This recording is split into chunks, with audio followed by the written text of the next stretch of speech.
मणिपुर की स्थिति पर देश के गृह मंत्री श्रीमान अमित शाह ने कल 2 घंटे तक विस्तार से और बड़े धैर्य से रत्ती भर भी राजनीति के बिना सारे विषय को विस्तार से समझाया, सरकार की और देश की चिंता को प्रकट किया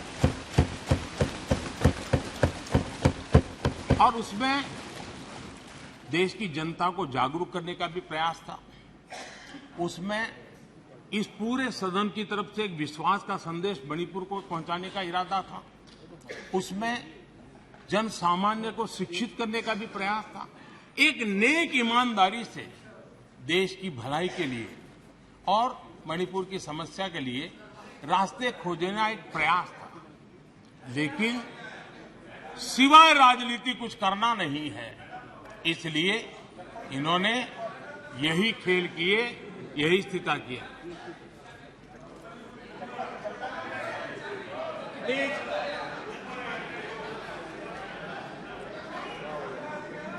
आदरणीय अध्यक्ष महोदय,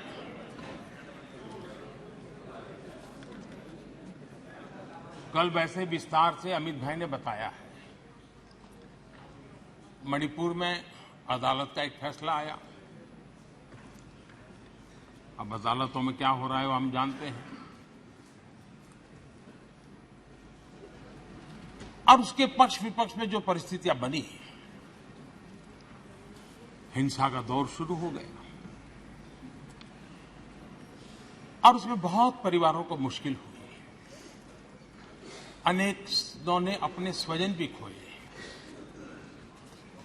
महिलाओं के साथ गंभीर अपराध हुआ और ये अपराध अक्षम्य है और दोषियों को कड़ी से कड़ी सजा दिलवाने के लिए केंद्र सरकार, राज्य सरकार मिलकर के भरपूर प्रयास कर रही है। और मैं देश के सभी नागरिकों को आश्वस्त करना चाहता हूं कि जिस प्रकार से प्रयास चल रहे हैं, निकट भविष्य में शांति का सूरज जरूर उगेगा। मणिपुर फिर एक बार नए आत्मविश्वास के साथ आगे बढ़ेगा। मैं मणिपुर के लोगों से भी आग्रहपूर्वक कहना चाहता हूं, वहां की माताओं, बहनों, बेटियों से कहना चाहता हूं, देश आपके साथ है।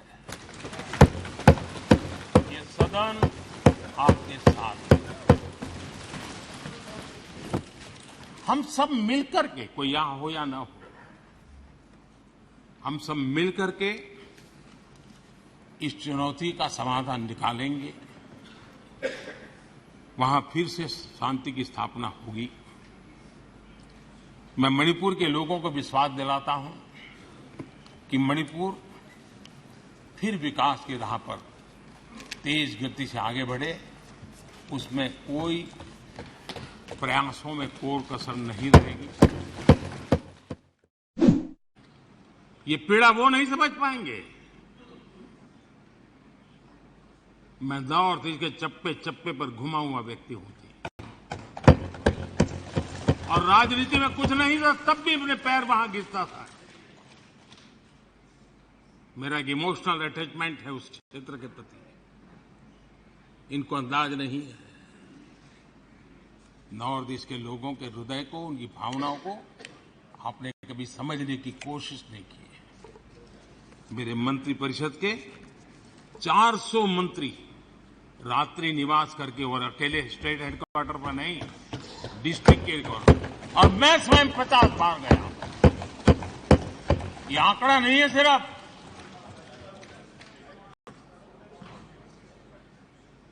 ये साधना है।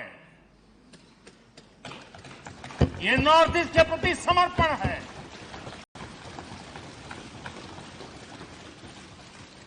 आदरणीय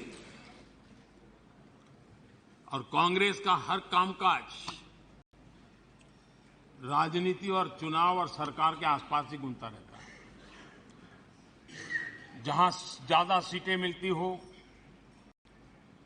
राजनीति की अपनी खिचड़ी पकती है, तो वहां तो मजबूरन सही कुछ कर लेते हैं। लेकिन नॉर्थ ईस्ट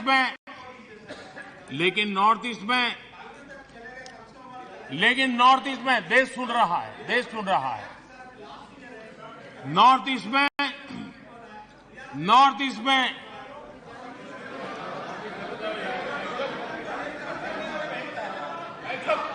उनकी कोशिश रही कि जहां पर एक्का दुक्का सीटें होती थी, वो इलाके उनके लिए स्वीकार्य नहीं थे, वो इलाके उनको मंजूर नहीं थे, उनकी तरफ उनका ध्यान नहीं था, उनको देश के नागरिक के रीते उनकी कोई संवेदना नहीं थी, आदरणीय अध्यक्ष जी। और इसलिए जहां इक्का दुक्का सीटें हुआ करती थी, उसके प्रति सौतेला व्यवहार ये कांग्रेस के डीएनए में रहा है। पिछले कई वर्षों का इतिहास देख लीजिए। नॉर्थ ईस्ट में उनका ये रवैया था। लेकिन अध्यक्ष जी, मैं पिछले 9 साल के मेरे प्रयासों से कहता हूं कि हमारे लिए नॉर्थ ईस्ट हमारे जिगर का टुकड़ा। मैं इसे भगवान का आशीर्वाद मानता हूं कि ईश्वर ने विपक्ष को सुझाया और वो प्रस्ताव लेकर आए।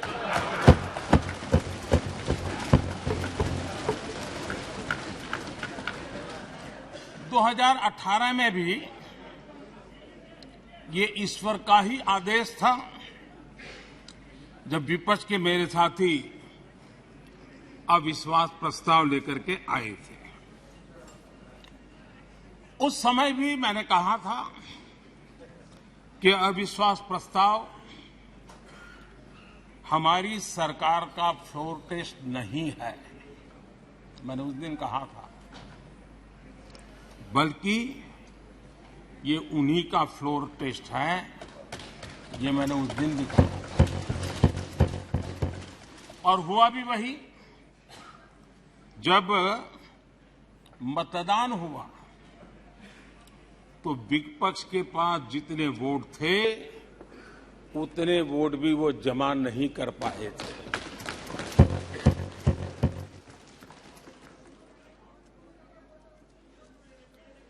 और इतना ही नहीं, जब हम सब जनता के पास गए तो जनता ने भी पूरी ताकत के साथ इनके लिए नो कॉन्फिडेंस घोषित कर दिया।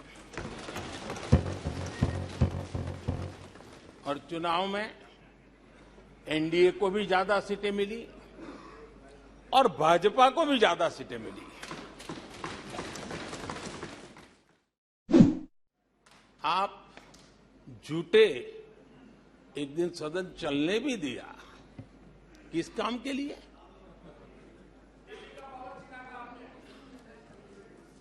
आप झूठे तो अविश्वास प्रस्ताव पर झूठे और अपने कट्टर भ्रष्ट साथी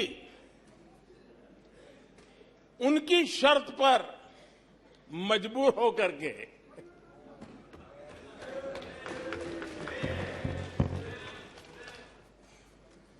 और इस अविश्वास पर प्रस्ताव पर भी आपने कैसी चर्चा की? और तो मैं तो देख रहा हूं सोशल मीडिया में आपके दरबारी भी बहुत दुखी है। ये हाल है आपका। और अध्यक्ष जी देखिए, मजा है इस डिबेट का कि फील्डिंग विपक्ष ने ऑर्गेनाइज की, लेकिन चौके छक्के यहीं से लगे।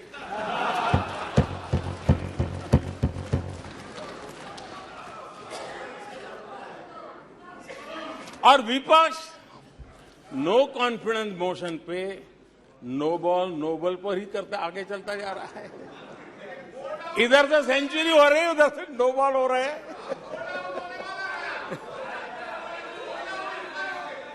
अध्यक्ष जी, मैं हमारे विपक्ष के साथियों से यही कहूंगा कि आप तैयारी करके क्यों नहीं आते जी? थोड़ी मेहनत कीजिए। और मैंने 5 साल दिया आपको मेहनत करने के लिए। 18 में कहा था कि 23 में आप आना, जरूर आना। आज मैं सदन में कुछ सीक्रेट बताना चाहता हूं। मेरा पक्का विश्वास हो गया है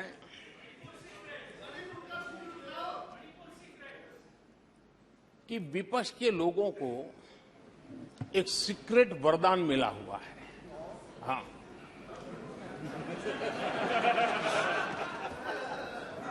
सीक्रेट वरदान मिला हुआ है जी।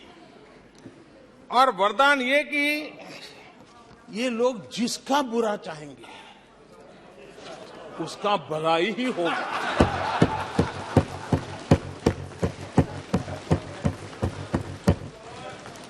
एक उदाहरण तो आप देखिए, मौजूद है। 20 साल हो गए, क्या कुछ नहीं हुआ, क्या कुछ नहीं किया गया, लेकिन भलाई होता गया। आदरणीय अध्यक्ष जी, मैं कांग्रेस की मुसीबत समझता हूं। बरसों से एक ही फेल्ड प्रोडक्ट, उसको बार बार लॉन्च करते हैं। हर बार लॉन्चिंग फेल हो जाती है और अब उसका नतीजा ये हुआ है, मतदाताओं के प्रति उनकी नफरत भी 7वें आसमान पर पहुंच गई है। उनका लॉन्चिंग फेल होता है, नफरत जनता पे करते हैं। लेकिन पीआर वाले प्रचार क्या करते हैं? मोहब्बत की दुकान का प्रचार करते हैं, इकोसिस्टम लग पड़ती है। इसलिए देश की जनता भी कह रही है, ये है लूट की दुकान, ये है लूट की दुकान, झूठ का बाजार। ये है लूट की दुकान, झूठ का बाजार। इसमें नफरत है, घोटाले हैं, तुष्टीकरण है, मन काले हैं। परिवारवाद की आग के दशकों से देश हवाले है। और तुम्हारी दुकान ने इमरजेंसी बेची है, बंटवारा बेचा है, सिखों पर अत्याचार बेचा है, झूठ कितना सारा बेचा है, इतिहास बेचा है, उरी के सच के प्रमाण बेचा है। शर्म करो नफरत की दुकान वालों, तुमने सेना का स्वाभिमान बेचा है।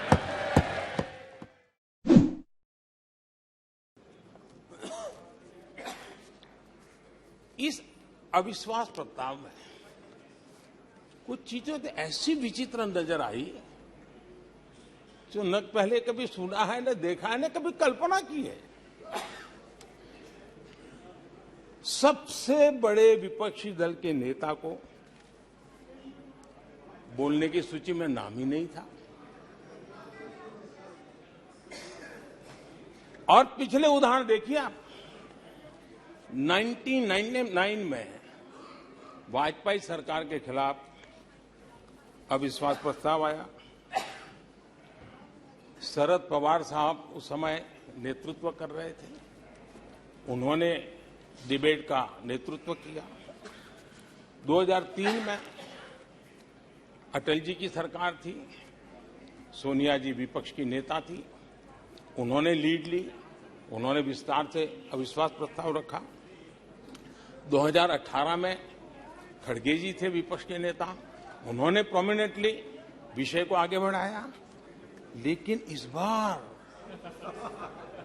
अधीर बाबू को क्या हाल हो गया? उनकी पार्टी ने उन्हें बोलने का मौका नहीं दिया। ये तो कल अमित भाई ने बहुत जिम्मेवारी के साथ कहा कि भाई अच्छा नहीं लग रहा है, और आपकी उदारता थी कि उनका समय समाप्त हो गया था तो भी आपने उनको आज मौका दिया, लेकिन गुड़ का गोबर कैसे करना उसमें ये माहिर है।